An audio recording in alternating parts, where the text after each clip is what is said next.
Hello, अस्सलाम वालेकुम। आज मैं आप लोगों के साथ एक one of very close to my heart, one of my very favourite नज़्म परवीन शाकिर की शेयर करना चाहूँगी।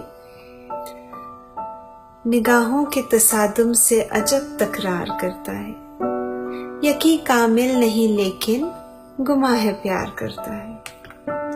लरस जाती हूँ ये सोच कर के कहीं काफिर ना हो जाऊं, दिल उसकी पूजा पे बड़ा इसरार करता है।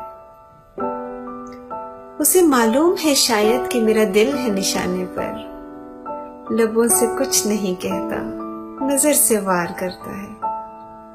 मैं उससे पूछती हूँ ख्वाब में मुझसे मोहब्बत है, और फिर आंखें खोल देती हूँ वो जब इजहार करता है।